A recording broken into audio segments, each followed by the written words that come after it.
Vamos fazer a nossa prece, aproveitar que nós estamos unidos pelos nossos pensamentos e também os nossos sentimentos. Rogar a Deus, que é o nosso Pai, Jesus, ao Mestre querido, aos amigos espirituais que nos acompanham, que vibram pelas nossas conquistas, os nossos mentores, que nós possamos, Senhor, diante das provas da vida, ter um comportamento de aceitação, de resignação, que possamos nós, Senhor, trabalharmos para cada dia que passar na nossa vida, nós possamos estar mais próximos de Ti, mais obediente às Tuas leis, que nós possamos, Senhor, cada vez mais cumprir com as nossas missões aqui na Terra, e que essa missão possa ser um motivo de alegria para a nossa vida, possa ser uma conquista a mais para cada momento da nossa vida. Possamos, enfim, dar a nossa contribuição positiva para toda a humanidade terrestre. E que essa paz e que seu amor, que já sentimos vibrar os nossos corações, possa envolver todos nós, o nosso lar, aqueles que nós sabemos que precisam nesse instante dessa oração, dessa força, dessa boa vibração para se refazerem. Gratidão por tudo, Senhor. Que assim seja. Que assim seja, graças a Deus. Graças a Deus, graças a Deus. Gente, uma boa noite para todos que foram chegando aí devagarinho. Hoje a gente vai ter o 5º capítulo do nosso livro, os capítulos, apesar de serem capítulos pequenos, eles são capítulos bastante ricos, né? Não sei se vocês observaram isso. E hoje a gente vai ter valiosos apontamentos. Vai ser bom esses apontamentos, porque vai relembrar a gente alguns ensinamentos que nós já tivemos e que às vezes fica meio esquecido, né? Em função dos nossos afazeres, das nossas preocupações do dia a dia. Então, vamos ver, né, o que vai acontecer nesse capítulo que vai nos ajudar a relembrar muitos ensinamentos. Primeira coisa é que eles estão na crosta terrestre e eles vão recolher agora, lá na orla marinha, um pouco de recursos de vitalidade da natureza. Toda a nossa natureza, não só o mar, né, mas as florestas, a natureza como um todo, né? Ela é um repositório, ela é um recurso de vitalidade, de repositório de energias para todos nós. Mas a gente tem que entender que é essencial que a gente se conecte mais com a natureza. Porque não é só porque a gente está permeado com a natureza que significa que a gente já esteja fazendo de uma forma íntegra essa reposição. É necessário uma certa sintonia, uma certa busca. Então vamos lá.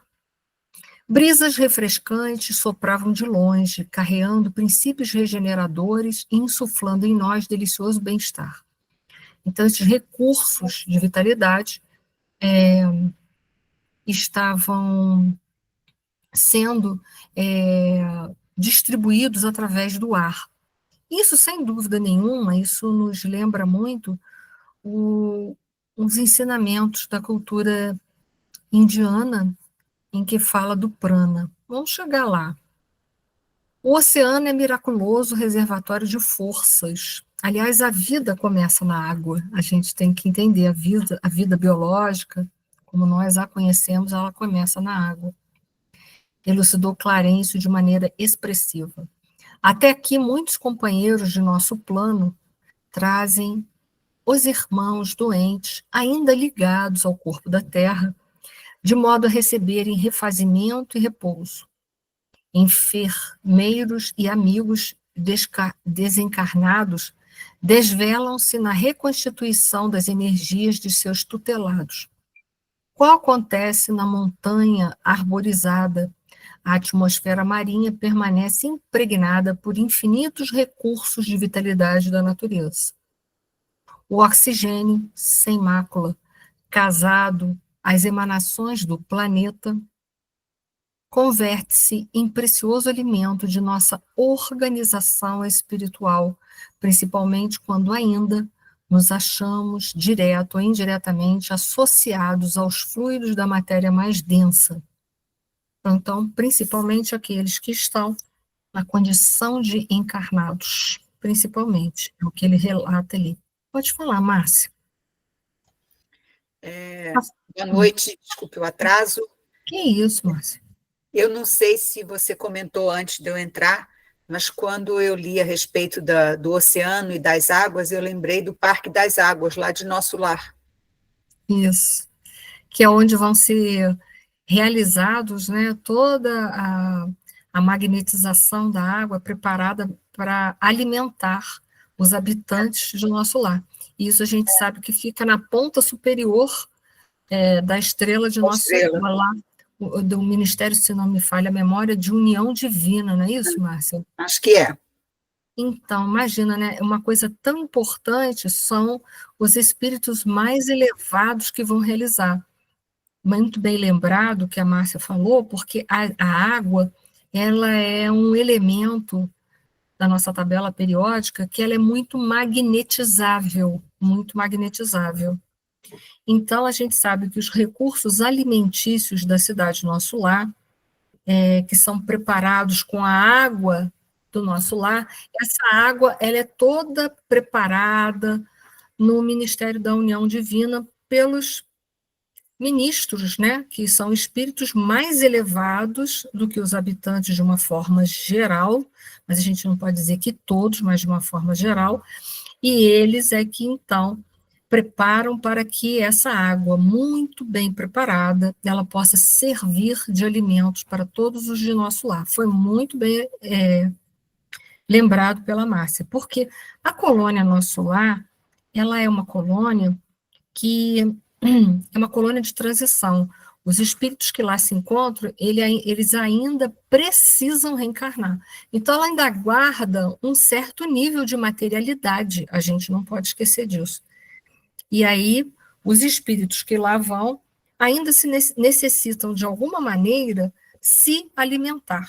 Mas é claro que a gente não vai falar sobre o problema da alimentação no plano espiritual, mas a gente vai recorrer a essa energia da natureza, esses recursos de vitalidade, como a André Luiz colocou, que são recursos que são fornecidos pela natureza como um todo, não só nas montanhas, mas os vegetais, o oceano, como toda a natureza, ela vai, quando eu falo montanha, né, no alto da montanha, o ar, né, o oxigênio, não a montanha em si, né, mas ela vai nos proporcionar recursos de vitalidade.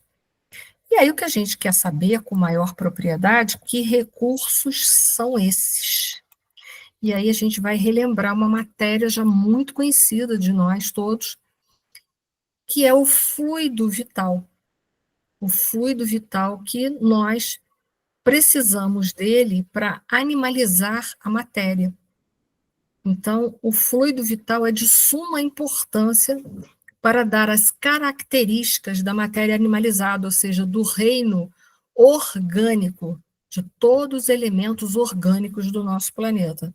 Ou seja, os vegetais, os animais e nós, seres humanos, esse corpo, né, que nós temos. O que dá essa animalidade, essa vitalidade, é a união do princípio vital com a matéria.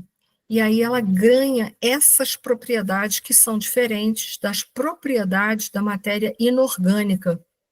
A gente não vai ver uma pedra reproduzir, crescer, desenvolver e morrer. Isso são propriedades do quê? Dos elementos dos seres vivos. Todos os seres vivos, eles se reproduzem, né, digamos assim, não importa se a reprodução é assexuada ou sexuada, mas eles se reproduzem, eles se desenvolvem, amadurecem, envelhecem e morrem. Essa propriedade especial da matéria, dos elementos orgânicos, ela é dada pela união do princípio vital com a matéria. E no Livro dos Espíritos, em dado momento, onde Kardec vai abordar a questão do fluido vital, Na pergunta 66, Kardec pergunta aos espíritos: o princípio vital é um só para todos os seres orgânicos? E a resposta é sim, mas modificado segundo as espécies. É ele que lhes dá movimento e atividade, os distingue da matéria inerte, porquanto o movimento da matéria não é a vida. Esse movimento ela o recebe, não o dá. Então, é as características que a gente falou dos seres orgânicos e dos seres inorgânicos. É a presença do fluido vital que vai transformar aquela matéria numa matéria orgânica. E ele diz, é o mesmo princípio, porém, ela vai guardar modificações específicas. Então, há um fluido vital específico, modificado, né, que deriva desse princípio vital, mas ele é um fluido vital diferenciado no reino vegetal, no reino animal e no reino mineral.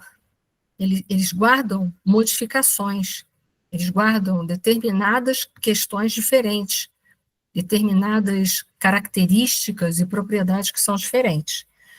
Então, o que a gente vai ver é que na praia a água está totalmente impregnada de fluido vital. Por quê? Mas a água é um elemento inorgânico, sim, mas lá existem várias espécies, não existem? Que estão flutuando, vários seres, os peixes, os plânctons, os corais, toda uma forma de vida, e que vai fazer com que aquela ambiência ali, ela possa estar rica em recursos, de princípios vitais, que são justamente, né, ficam ali impregnando toda a atmosfera, da qual a gente pode, através da respiração, fazer essa absorção. Mas vamos lá, estou só repetindo que eu vou e volto, mas se tiver dúvida, a gente vai e volta. Absorção do fluido vital. Daí Kardec, a quantidade de fluido vital se esgota. Tanto se esgota a capacidade do fluido vital que nós vamos acabar morrendo. Mas não é só porque a gente morre, não é só porque o fluido vital se esgota. Isso é importante a gente lembrar. Mas também porque a maquinaria se desgasta, o corpo sofre desgaste. Imagina um carro muito antigo e que, mesmo fazendo, né, toda uma revisão anual, mas as suas peças se encontram extremamente desgastadas pelo uso. Adianta eu botar gasolina no motor, ele não vai andar, ele não vai se mover. Por quê? Porque as peças sofreram tantos desgastes que ele não se permite mais ao movimento, ele não se permite mais para aquilo que ele foi feito, que é mover-se para nos levar de um lado para o outro. Então, a quantidade de fluido vital se esgota, pode tornar-se insuficiente para a conservação da vida, se não for renovada pela absorção, então eu posso absorvê-lo, e a assimilação das substâncias que o contém. Então, existem substâncias que contém o fluido vital? Sim, existem substâncias que contêm o fluido vital. Por exemplo, a alimentação é rica em fluido vital. Né? Quando, por exemplo, eu vou comer um legume, ele é um ser vivo. Ele é rico em fluido, o quê? Vital. Mas é bem verdade que hoje a nossa alimentação está tão industrializada, tão cheia de substância, que a gente tem que entender que muito desse fluido vital já se perdeu, tá? A gente, às vezes, come muito bagaço, pouco fluido vital. Porque tem tanta substância ali, pesticidas, não sei mais o quê, e aquele alimento já viajou tanto para chegar na nossa mesa, às vezes, que só chega um pouco de fluido vital.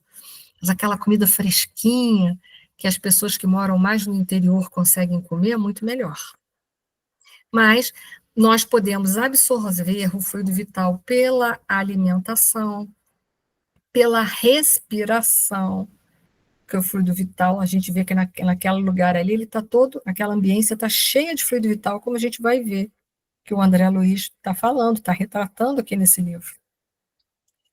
Só que a gente tem que aprender a respirar de uma forma mais harmoniosa, usar de técnicas de respiração, de concentração, de meditação, para que a gente possa absorver melhor aquele fluido. Por isso que eu disse, não é só eu chegar na praia que eu já estou me refazendo. Sim, eu já vou me refazer em boa parte. Mas para que eu possa aproveitar ainda mais, eu vou precisar de determinadas técnicas. Por isso, a cultura hindu, né, os hinduístas, né, eles têm todas aquelas formas de meditação e de práticas de yoga que ensina a respiração, ensina a gente se concentrar, se sintonizar com a natureza, para que a gente possa absorver de uma forma mais ostensiva esse fluido vital. Então, imagina a gente nessa correria que a gente anda, que a gente mal respira direito.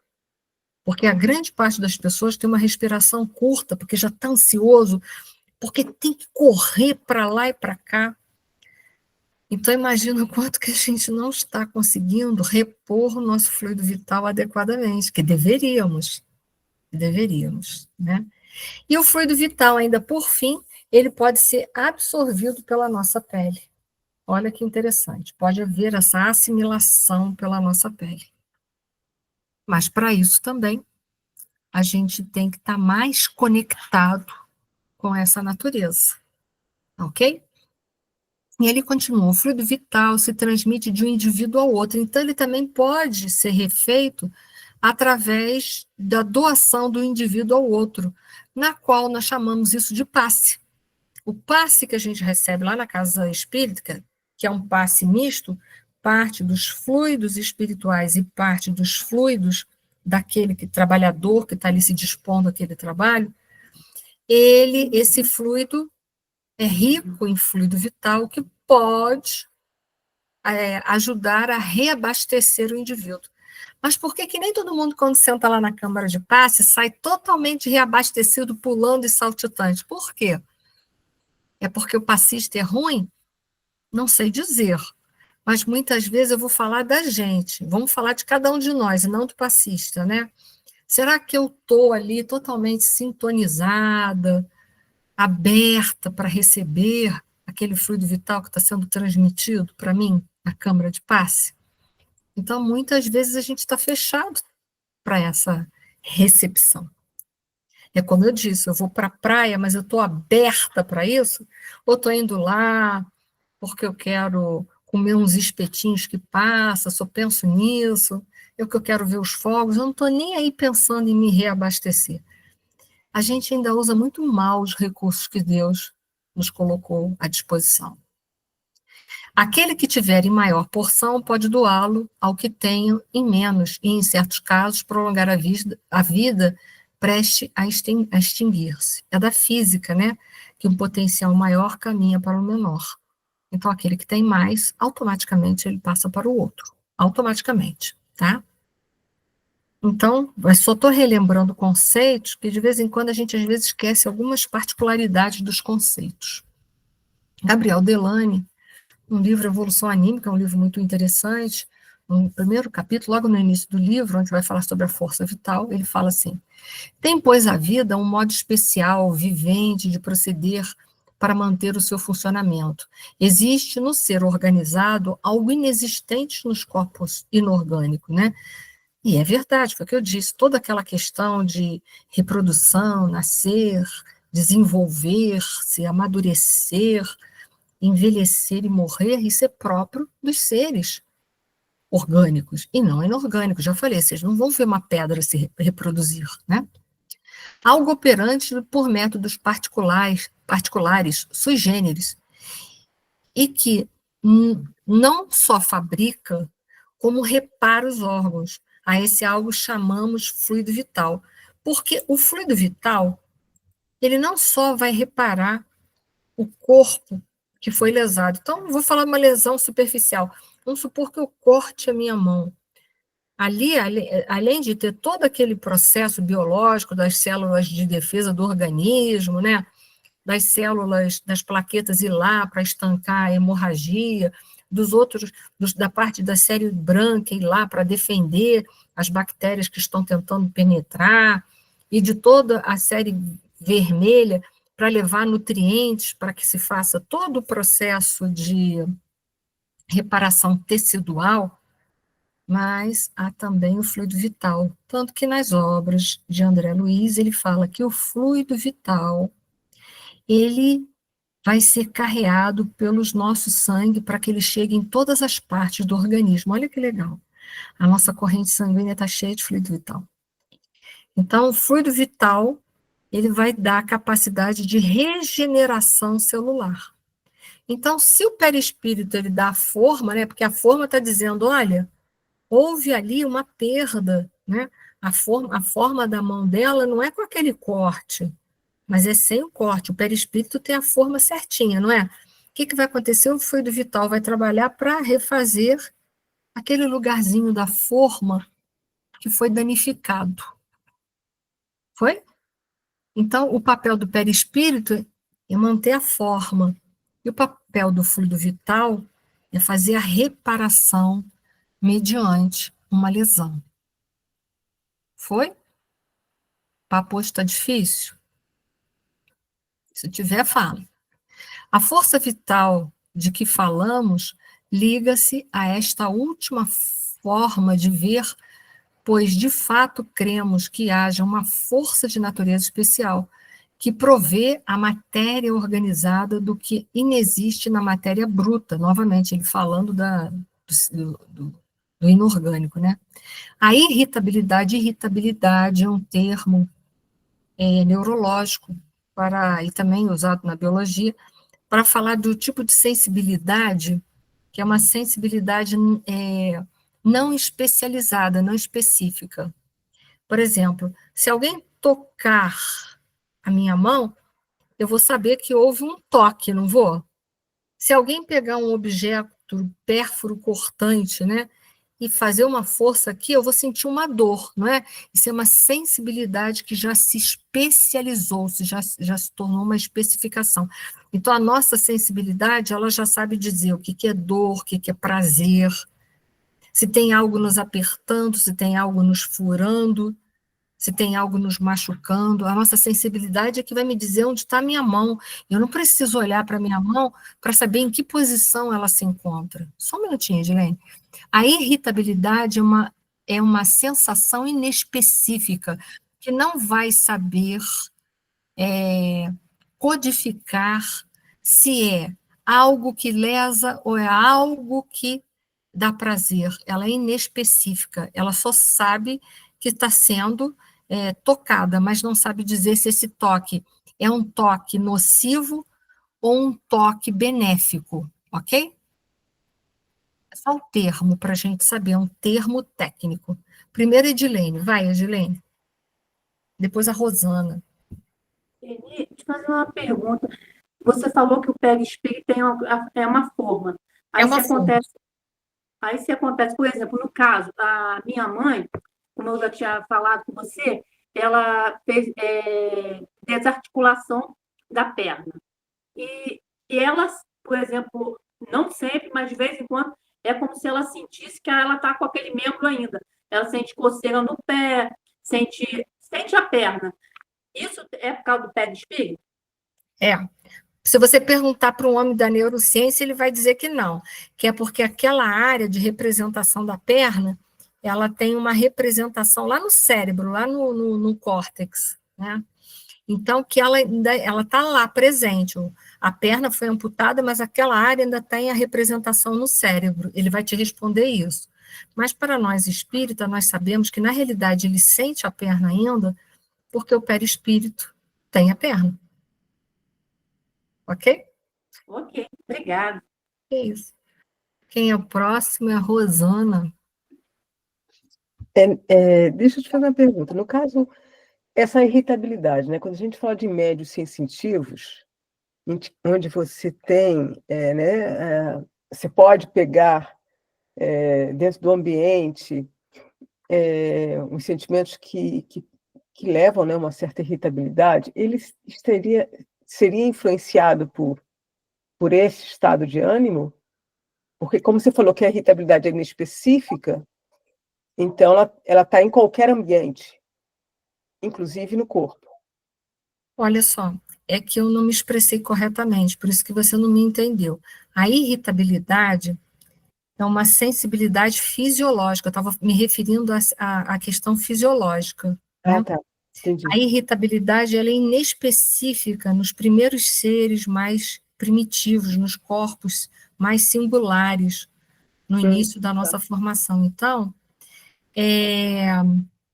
ela não é capaz de identificar se aquele toque é nocivo ou agradável. Mas à medida em que esses seres mais simples vão se tornando mais complexos, aí vai se desenvolvendo a sensibilidade específica. Aí você já sabe que é o toque, ou que você foi tocado de uma forma nociva, alguma coisa que está perfurando, machucando, ou que está queimando. Olha quanta especificação. Você tem receptores sensitivos que vão captar, por exemplo, temperatura. Então, se você chegar com a sua mão perto de alguma coisa que está, de uma fogueira, você só vai chegar até um certo ponto, porque os receptores vão começar a te passar uma sensação de que está queimando, tira a mão que você vai se ferir gravemente, entendeu? Mais tarde, aquilo que era irritabilidade se especifica nos vários tipos de sensibilidade que nós temos, de temperatura, de pressão, se tem uma coisa te apertando, esse se apertar é segurar ou é o apertar de ferir, ele vai se especificando, a sensibilidade vai sendo especificada, vai se tornando cada vez mais, como é que eu vou usar o termo? Mais especializada, mais minuciosa. É esse tipo de irritabilidade que eu estou falando, relacionado ao corpo físico. Mas esse tipo de sensibilidade que você falou, ainda bem que você falou sobre ele também, é a sensibilidade da mediunidade, Sim, sim. que é a capacidade que nós temos, através do nosso perispírito, de perceber uma ambiência. Porque o perispírito ele não fica encerrado dentro do corpo, né? Ele apenas, ele está aqui, mas ele não está preso dentro do nosso corpo físico. Então, quando eu chego num ambiente, o meu perispírito, que é um órgão sensório por excelência, ele vai perceber se aquela ambiência está pesada, se aquela ambiência está leve. É um outro tipo de sensibilidade. É a sensibilidade do perispírito, que pode ser mais potencializada ainda se o indivíduo tiver a mediunidade, que é o sexto sentido. Olha que interessante. Os sentidos físicos quais são? Olfato é um tipo de sensibilidade específica, né, especializada. Olfato, paladar, audição, visão e tato, não é isso? São os nossos 5 sentidos. Mas nós ainda temos as percepções que nos são fornecidas pelo órgão chamado perispírito, que você pode captar a sensibilidade ambiente.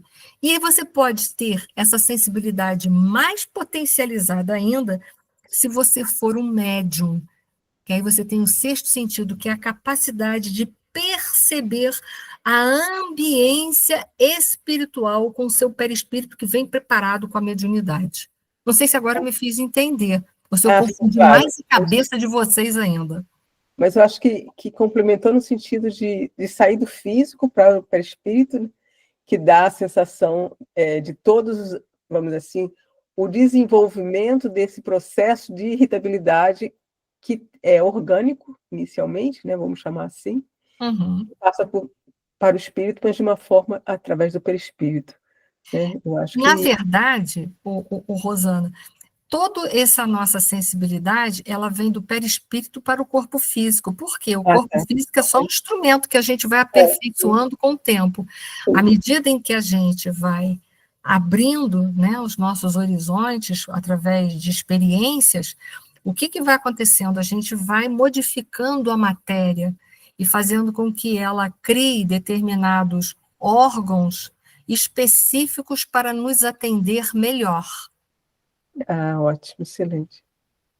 Muito Não bom. sei se eu consegui me fazer entender, porque eu até Não, não, entendi perfeitamente, tá? Fechei. Obrigada, Que tá? é isso? Quem é o próximo que eu perdi? Agora eu não sei quem está na linha. Se foi a Nájara, é assim que se lê seu nome? Nájara? Ou se foi a Márcia? Desculpa se eu li errado, me ensina. Eu não tenho vergonha de aprender, não. Nada. Boa noite, é Narjara. É Narjara. Ah, então tá. É Oi, nome a indiano? Márcia. Olha, possíveis origens, não sei. Indígena, não sei. De qualquer forma, é interessante. Eu só não sei quem está na frente, se Márcia ou você, Nájara. Acho que é a Márcia. A Márcia. A Márcia, Márcia. Não, eu estou lembrando, no outro dia eu estava na livraria e atendi uma moça que chegou e conforme ela saiu, eu arriei. É, porque Nossa, você uma captou e não dor de conseguiu cabeça, jogar para o universo, né? uma dor de cabeça, um mal-estar, eu comecei a bocejar e eu não conseguia ficar. Nossa, mas eu fiquei, foi muito mal depois que ela saiu, muito mal. A receita é uma prece para tentar ver se Mas você... foi, nossa, foi terrível. É, Eu isso captei acontece. tudo e mais um pouco. O que a gente tem que tentar é assim, captar, mas não deixar absorver, só perceber, mas não absorver. Mas eu sei que tem dia que isso é difícil para qualquer um de nós. A gente não pode achar que a gente é super-homem ou super-mulher, não. Porque a É. gente não é, né? A gente não é. Pode falar, Narjara, não é isso? Isso. Sobre o estoque de fluido vital, a gente nasce com um estoque, né? Para ser consumido ao longo da nossa encarnação, de acordo com o planejamento reencarnatório, eu acredito, né? Isso. Mas então a gente pode consumir mais rapidamente esse fluido vital à medida que a gente não cuida, né? Não se cuida adequadamente, mas a gente pode prolongar, a gente pode ir renovando constantemente esse estoque, mas provavelmente existe um limite, né? Que deve Sim. ser a questão do nosso funcionamento orgânico, né? Então, existe então um limite, mas eu posso ir prolongando diariamente o meu estoque de fluido vital?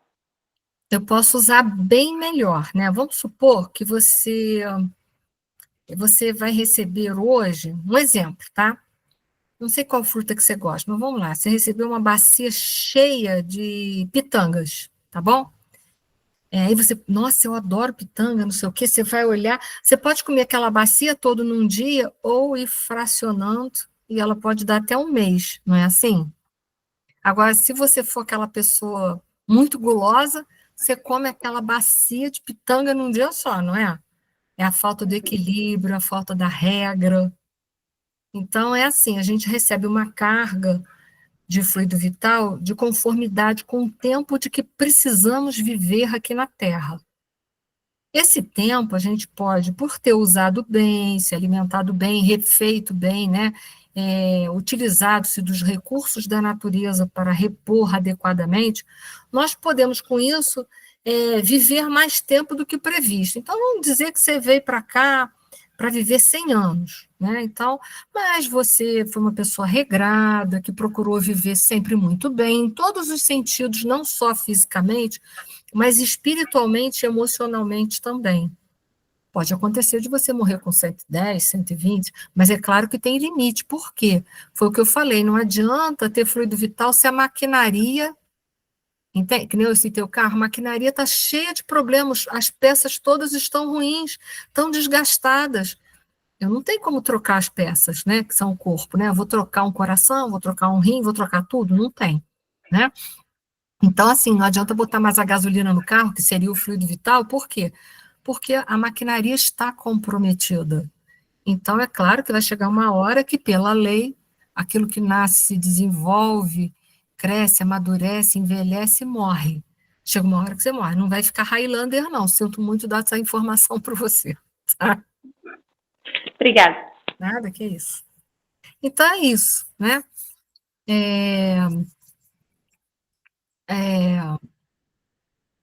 Então, eu não sei onde eu parei aí, mas acho que a gente já falou bastante coisa a respeito desse fluido vital.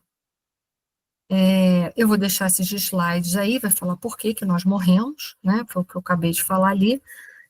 Não adianta a gente achar que se eu tomar passe todo dia na casa espírita, um exemplo, né? Toda semana, que então, se eu vim para viver 100 anos, eu vou viver 120. Não se iluda sobre isso, né? Primeiro que eu também tenho que fazer por onde, não é só ir lá e sugar como se eu fosse um vampiro, mas eu tenho que saber usar, eu tenho que ter toda uma questão de vida regrada. O problema é que a gente não gosta de regras, os seres humanos não gostam de regras, infelizmente. E é por isso que a gente se distancia das leis de Deus, porque viver as leis de Deus é aceitar regras, e a gente não gosta de regras. Então, se a gente fosse mais regrado, a gente teria uma vida muito melhor do que a gente tem hoje. E também a gente não pode esquecer que dentro da nossa bagagem kármica, a gente ainda tem graves erros do passado. Então, existem determinados gêneros de provas que nós teríamos que passar. De repente, a gente vai ter que passar por uma doença degenerativa para poder fazer um resgate de uma falta muito grande do passado. Então, não tem mais coisas dentro desse meio do caminho do que só viver uma vida de regras. Mas tem também os karmas que trazemos e que precisamos equacionar. Ok? Tem mais esse detalhe que nós precisamos nos deter, tá? Tem muito assunto aí para falar, mas estou tentando recapitular a matéria. Se eu puder atender mais, eu tento. Passávamos agora na vizinhança de uma dama extremamente abatida, quase em decúbito dorsal, à frente das águas, recolhendo o auxílio magnético de um benfeitor que se iluminava no serviço e na oração. Então, olha só, nós também podemos, de uma forma mais ostensiva, através do serviço da oração, e através da iluminação seria processo de meditação, captar de uma forma mais ostensiva os recursos da natureza para levarmos para dentro de nós, para nossas células físicas. Porém, é isso que eu falei, a gente não gosta de regras, fica difícil. Clarencio deixou-nos por momentos, conversou algo com um amigo a pequena distância e regressou informando. Trata-se de irmã do nosso ciclo pessoal, assediada pelo câncer. Olha aí, uma doença degenerativa. Foi retirada do veículo físico através da hipnose, eles hipnotizaram, né? A gente pode sair do corpo ou durante o sono, é uma coisa comum, e sair do corpo também por hipnose, por passes, né? Por processos de hipnose, a fim de obter a assistência que lhe é necessária. E aí a gente logo pensa, que bom, vai ser curado o câncer. Vai, mas não da forma com que nós gostaríamos ou entendemos por cura. Que curar para a gente é se ver livre daquela doença, não é assim? Curar para a gente é não ter mais câncer, mas muitas vezes curar é morrer do câncer, mas deixar o câncer aqui, entendeu? O câncer vai ficar aqui. E eu vou liberta de todo aquele processo de individualismo que eu vivi durante várias e várias vidas. Porque o câncer nada mais é do que uma hipertrofia, digamos assim, se é que se pode falar isso, né? Porque já é uma coisa, já é ismo, já é superlativo, né? Mas eu vou cometer aqui um erro grave de português. É uma hipertrofia do individualismo. Isso não existe, né, gente? Porque ismo já é um superlativo, né? Então, ela vai deixar para trás algo que a duras provas a consumiu para que ela pudesse melhor viver. O que é o câncer? É uma célula que está em determinado órgão, que fala assim, hoje, se ele é pulmão, ele fala assim, quero mais ser pulmão, não, quero fazer outras coisas da minha vida. E aí ele deixa de executar a função dele de célula pulmonar para ser qualquer coisa, menos uma célula pulmonar. E aí, conclusão, ele vai buscar o sangue só para ele. A Raquel está falando assim, é uma célula egoísta, é isso aí, muito egoísta. E aí ele vai puxar o sangue só para ele, a vida só para ele, e dane-se o restante, ele vai tomando conta de tudo. É por isso que a gente fala que o egoísmo é um câncer social. E é mesmo. Mas essas coisas todas, a gente não está aqui para criticar ninguém, não. A gente está aqui só falando isso para a gente poder ir se libertando na medida das nossas possibilidades. Porque muitas vezes sabemos tudo isso, mas ainda assim é difícil essa libertação para todos nós. Foi como eu falei ainda agora há pouco para a Márcia, que o certo é quando a gente pega essa ambiência, quando ela está negativa, que a gente se contamina, o certo é a gente fazer o quê? Se libertar dela, mas nem todo dia a gente consegue isso com maestria. Então, a gente não está aqui para ser dedo acusador na vida de ninguém. A gente está para dizer assim, a gente é frágil, nosso telhado é de vidro, a gente tem que tentar para fortalecer. Mas não significa que nem todo dia a gente vai conseguir. Deixa eu só olhar o chat, que a Miriam deixou um recado para a gente. O Décio Andoli diz que já deu alta para pacientes doentes e viu morrer pacientes curados. É isso aí. Né? Eu não sei exatamente o que a Miriam quis dizer, mas alta para pacientes doentes, né? Estava doente, mas estava controlado, né? Não, talvez seja isso, né? E viu morrer pacientes que não tinha mais câncer. É isso aí. Fisicamente, a diferença fisicamente ele estava curado, mas espiritualmente não. Isso. Pelo contrário. Isso aí, obrigada. É isso aí, muito bem. É isso que a gente precisa compreender, né? O que é cura? Cura para a gente é isso, não ter mais. Mas o que é cura? Na realidade, não é nada disso. Ele está acima de tudo isso. Mas a gente, curar para a gente é isso. A gente ainda tem uma noção ruim de cura, né? Mas objetei... Acho que a Najara levantou a mão de novo. Levantou? Desculpa. Não. É que ficou levantada, então. Deixa eu... Acho que eu baixei. Saiu. Aí, olha só, essa pergunta que nós faríamos também se estivéssemos lá nessa conversa com Clarencio. Mas objetei curioso. Esse tipo de tratamento pode sustar o desequilíbrio das células orgânicas? A doente conseguirá curar-se de modo positivo? O ministro sorriu e aclarou. Ou seja, a gente pode ficar sem câncer, né? Realmente, na obra assistencial dos espíritos amigos, que interfere nos tecidos sutis da alma, é possível, quando a criatura se desprende parcialmente da carne, a realização de maravilhas. Então, é possível a realização de maravilhas. É possível. Não é uma possibilidade. Outra coisa que eu quero reforçar aqui, a cura vem de dentro para fora. É do espírito, perispírito para o corpo. Foi isso aí que a Miriam falou, tá? Então, todo mundo tem uma visão um pouco equivocada sobre a cura, né? A gente quer ver o corpo curado, mas quem tem que estar curado somos nós. E se a cura aparecer no físico, é porque ela surgiu no espírito, passou para o perispírito, do perispírito foi jogado para o corpo, tá? Por isso que foi levado essa senhora até a praia, ela foi com o quê? Ela não foi com o corpo físico dela, foi com o corpo perispiritual. Mas vamos ver aí, é possível no desprendimento que ocorra maravilha, mas vamos ver no caso dela se a maravilha que a gente quer vai acontecer. Vamos lá. Atuando nos centros do perispírito, vocês sabem que centro é esse do perispírito? Quais são os centros que se encontram e estão no perispírito? Alguém se arrisca? O que é, Edith? Chakras. Chakras, fechou, né? Então, atuando no centro dos perispíritos, nos chakras, por vezes efetuamos alterações profundas na saúde dos pacientes. Alterações essas que se fixam no corpo somático, ou seja, passam do perispírito para o corpo, de maneira gradativa. Então, a cura vai sendo gradativa. Grandes males são assim corrigidos, enormes renovações são assim realizadas.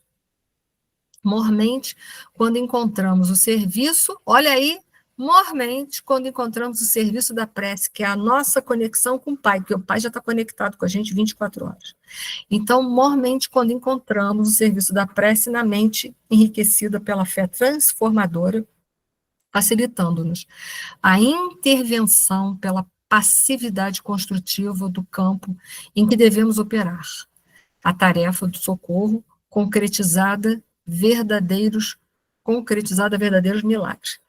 O corpo físico é mantido pelo corpo espiritual, a cujos moldes se ajusta, e desse modo a influência sobre o organismo sutil é decisiva para o envoltório de carne em que a mente se manifesta. Pode falar, Rosana. A mão está levantada, só não sei se ainda é para falar ou não. Não, desculpa, então tá. Então, entenda, Pode se operar essa cura. Mas, primeiro, a gente tem que fazer mudanças. Porque o que adianta levar um fluido, um remédio salutar para uma pessoa que está doente o dia inteiro mentalmente? Né? Que reforça um processo de doença. Por isso que a cura real é do espírito. Né? É o espírito que tem que estar se curando daquela enfermidade. Então, pode, mas não significa que nós vamos nos curar, porque depende da nossa mudança para que se realize isso. Então, vamos lá. Eu não sei se eu vou tentar entrar nesse assunto, né, mas a cura, né, segundo Allan Kardec, né, no livro A Gênese, ela se dá, né, ela se opera mediante a substituição de uma molécula malsã por uma molécula sã. Então, imagina, eu tenho uma célula ali doente. Quando a gente aplica o passe, o magnetismo espiritual é diferente daquele magnetismo do ímãzinho de geladeira que a gente tem. No ímãzinho de geladeira, né, os polos opostos se atraem, não é assim? Não sei se vocês lembram lá da escola. Foi para todo mundo aí? Faz um sinal, gente. Faz um sinal de fumaça. Beleza. Então tá indo. O magnetismo espiritual não é assim. O positivo atrai o positivo, o negativo atrai o negativo. Então, imagina, eu estou com uma célula aqui, uma célulazinha aqui, está doente. É uma célula negativa, porque a doença é uma contravenção, é um afastamento da lei de Deus, correto? Ficamos doentes, a doença reflete o nosso estado moral de enfermidade. Então, é a nossa enfermidade moral materializada no corpo físico. Então, quando se aplica o passe magnético, aquela célula doente é o estado negativo, é o estado de contravenção à lei divina, é o estado de afastamento da lei divina. Se os fluidos são salutares, eles estão de conformidade, portanto, com as leis de Deus. Quando eu aplicar um passe sobre aquela célula, é claro que o positivo da cura com o negativo da doença vai fazer o quê? Que aquela célula se afaste. Vocês já tentaram aproximar 2 ímãs, agora eu vou voltar o ímã de geladeira de novo, tá bom? 2 ímãs para os polos que são iguais, o que vai acontecer com o ímã? Ele não vai se repelir? Nunca, vocês não tiveram infância, vocês nunca brincaram com ímã na vida de vocês? Nunca viram isso se vocês tentarem? Tem alguém aí que teve infância, levantou os dedinhos. Obrigada, gente, valeu, já sim. Então você imagina a célula que está doente, vamos dar uma polaridade para ela. Graças a Deus que teve mais gente que brincou com isso. A polaridade dela é negativa. Entra o passe e vai com uma energia salutar. O que vai acontecer com aquela célula? Vai pular fora, vai se afastar. Mas isso só vai acontecer se a gente estiver receptivo ao quê? A uma mudança. Se eu vou tomar o passe, eu só vou me utilizar de qualquer recurso, mas eu estou blindada, fechada para qualquer coisa, num processo de autopunição infinita, porque eu não me desculpo porque eu errei. Lembra das nossas últimas aulas, que a gente falou de culpa e desculpa? Que é diferente de arrependimento? Vocês estão lembrados disso? Quando eu estou naquele processo de culpa ou de desculpa tão grande, eu estou fechada. Não tem nada de fora que possa me ajudar. Equivaleria a uma linguagem metafórica dizer que a pessoa que está ali naquele processo de doença, ela está fechada, o outro está lá dando a mão para ela sair, para ela tirar ela daquela confusão, daquele lugar ali, mas as mãos delas estão assim. E aí, como é que eu vou conseguir tirar ela? A ajuda pressupõe que 2 mãos vão se entrelaçar para poder o quê? Retirar a pessoa dali. Seria metaforicamente isso para a gente entender. Foi ou eu falei demais? Vocês estão com uma cara impagável. Tem gente que está com a câmera fechada, mas parece que eu vejo os olhos da pessoa assim, ó. Só espero que esteja tudo bem com vocês, tá? Então tá bom. As mãozinhas estão assim, tá indo. Eu vou me aliviando por dentro. Acho que eu não estou devendo mais do que eu já imagino. Então vamos lá. Vamos lá. Né? Isso aqui é só. Esses slides são tudo para vocês. Vocês pegam lá depois, usa como quiser. Tá? Vamos lá. Cura e karma, né? Mas nós temos os nossos karmas, não temos? Uns positivos, outros negativos, mas a gente não está falando do positivo, porque positivo todo mundo gosta, a gente vai falar dos negativos. E aí que Hilário está fazendo aquelas perguntas que eu ia crivar o Clarence das mesmas perguntas. Nesse ponto das explicações, porém, o ministro abanou a cabeça e ajuntou. Nossa ação, contudo, está subordinada à lei que nos rege. Eu posso ter o poder de cura, mas será que o outro tem o merecimento da cura? Essa é a pergunta. Às vezes não temos. Queremos a cura, mas não temos o mérito. Porque mérito pressupõe trabalho. A gente adquire mérito pelo trabalho, é assim que é a lei de Deus. Mérito não é uma graça que cai no céu, porque senão Deus privilegiaria uns e não privilegiaria outros, seria injusto. O mérito representa fruto de trabalho para a doutrina dos espíritos. Então, será que aquele que busca cura, ele tem méritos? E que continua Clarence, no problema de nosso irmão, o concurso de nosso plano conseguirá tão somente angarilhar-lhe com reconforto a moléstia em razão das provas, olha o karma, que lhe assinalam o roteiro pessoal, atingiu insopitável extensão. Ou seja, está no auge das provas, está no auge das expiações. Ok? Está no auge, não tem volta. É só por quê? Porque ela tem méritos, vamos aliviar ela. Mas isso não tem mais volta. Foi? É só para refrescar a nossa cabeça. Então, vamos lá. Karmas, os karmas têm seus atenuantes? Claro que tem. Ela mesma foi o exemplo vivo de uma atenuação. Ela recebeu, tipo assim, uma dose maior de analgésico para suportar os últimos minutos que terá que passar pela doença, né? Mas não vai ficar curada. Mas os karmas podem ter atenuantes a ponto de uma pessoa ficar curada? Pode até ter isso sim. Pode até. Tá? Então, tem vários tipos de atenuantes. Quer dizer que ela agora apenas se habilita à morte calma? Perguntou Hilário. Pergunta que a gente ia fazer mesmo, não ia? Pensa bem se a gente tivesse lá colado com o Clarence, a gente não ia fazer essa pergunta. Justamente confirmou o orientador. Com a operação em curso, despertará no corpo desfalecente, mais serena e mais confortada. Repetindo as excursões até aqui, noite a noite. Habituar-se-á. Acabou, Sam. Você é mal educado, Sam. Habituar-se-á. Desce. Desce, senão não vou dar. Habituar-se-á com entendimento superior à ideia da partida, ou seja, ela vai ser levada toda vez lá na praia, para quê? Para ela ir se adaptando ao processo da vida espiritual. Por quê? Porque vai desencarnar. Então, isso já não é uma grande ajuda para essa alma? Para mim para mim seria, né? Transmitindo aos familiares resignação e coragem, quer dizer, além de se preparar para a morte, ela vai estar também se preparando os familiares para a despedida dela, para o trânsito da separação. Aprenderá a contribuir com seu esforço no sentido de aliviar-lhes as aflições pela humildade que edificará dentro de si mesmo. A humildade não é a antítese do orgulho? O orgulho e o egoísmo não são as chagas da humanidade? O que nós falávamos sobre o câncer? Só para fazer nas pontes, né? Me perdi. Oi, Edith, pode falar. Infelizmente, eu vou ter que desligar o telefone para resolver um negócio aqui, tá? Sem problemas, Edith, vai tranquila, tá? Um beijinho, tchau, tchau. Beijo. Dentro de si mesmo. Pouco a pouco, desligar-se-á da carne enfermiça, da carne... Ai, me perdi de novo.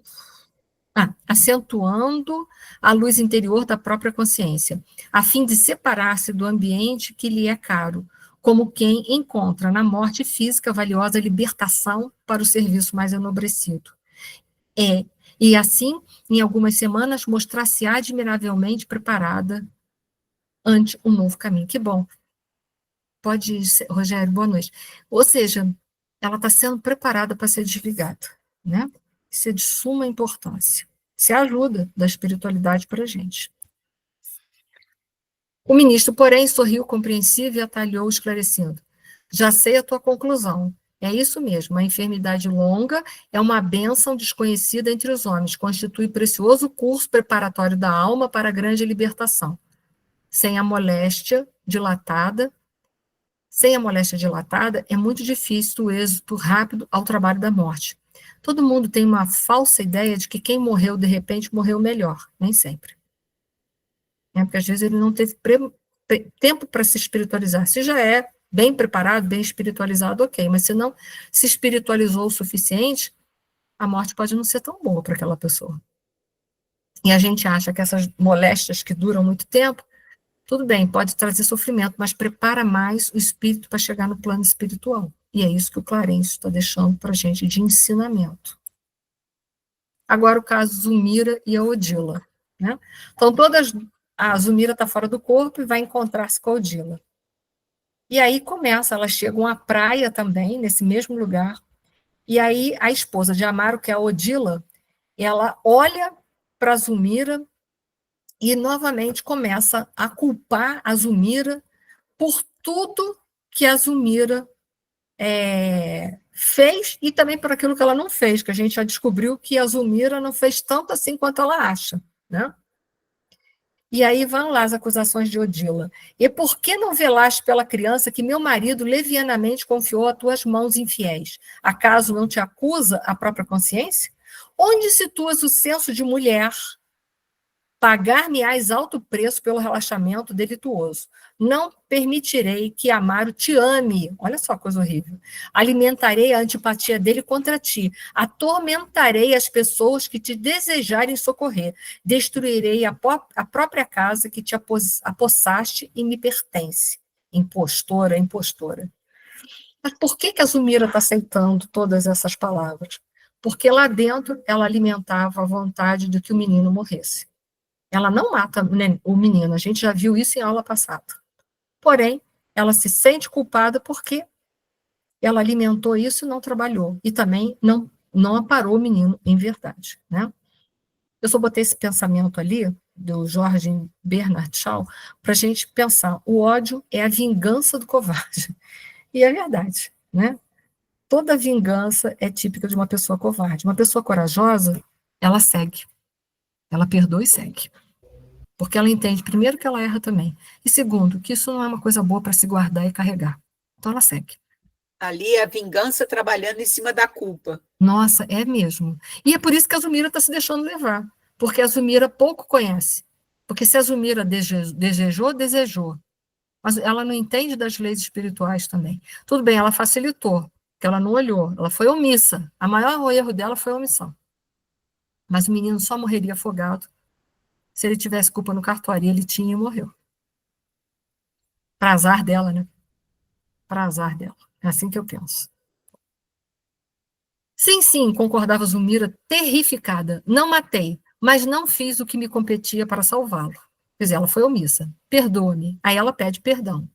Prometo empenhar-me no refazimento da paz de todos. Serei uma escrava de teu marido, restituí-lo-ei aos teus braços. Convertei-me-ei em serva de tua filhinha, cujos passos orientarei para o bem. Mas, por piedade, deixe-me viver, liberta-me, compadece-te de mim. E aí, a Odila, o coração dela consegue ser pior. Ela fala, nunca, nunca. E a gente precisa entender, nunca é sempre. Tentemos viver um dia de cada vez. Então, ela acha que aquilo é imperdoável. E aí eu peguei um outro pensamento de William Shakespeare. Guardar ressentimento é como tomar o veneno e esperar que a outra pessoa morra. Mas, na verdade, a mais envenenada de todas aí, nesse momento, está sendo a Odila.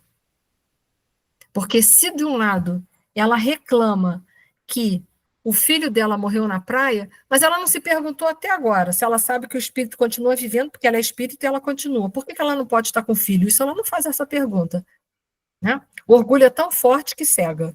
Por que ela não pode estar com o filho? Né? Isso ela não quer perguntar. É sempre assim, a gente quer acusar, mas não quer perguntar aquilo que nos compete. Varando a casa incontinente, dando a ideia de que o corpo adormecido era poderoso magneto a atraí-la, Zulmira despertou alagada de suor, conservando no cérebro de carne a impressão de que vagueara em terrível pesadelo. Tentou gritar, mas não conseguia. Faleciam-lhe as forças em colapso nervoso insopitável. A dispneia, né, a falta de ar, castigava com violência, enquanto as coronárias, que são as veias do coração, se mostravam entumecidas, quer dizer, ela podia infartar a qualquer hora. Clarencio aproximou-se, aplicou-lhe os fluidos salitários e repousantes. Então, entenda, todos nós somos agraciados pela misericórdia de Deus, porque a Zulmira estava sendo amparada pela misericórdia de Deus. Mas será que a gente oferta toda a misericórdia que a gente queria receber? Essa deve ser a nossa pergunta hoje, para finalizar a aula. A Zulmira, a gente vê claramente que ela está recebendo toda a ajuda do alto, apesar de ter sido omissa e permitido, de uma certa forma, que o menino tivesse aquele trágico fim. Mas, apesar de tudo isso, ela é amparada. E, apesar de tudo que somos, nós somos amparados. Mas por que também a gente não usa dessa misericórdia que nós recebemos? Por que a gente não utiliza também da mesma proporção da misericórdia que recebemos? Por que não somos misericordiosos em relação àqueles que cometem faltas com a gente? Porque a gente só quer receber a misericórdia, mas não quer dar. Mas Jesus disse: bem-aventurados os misericordiosos, porque obterão a misericórdia. Então, se eu quero a misericórdia na minha vida, que eu também saiba dar essa misericórdia. Então, gente, esse era o recado dessa noite. Espero que tenha ficado claro e que a paz de nosso Senhor Jesus Cristo envolva todos nós, hoje e sempre. Muito obrigada, gente.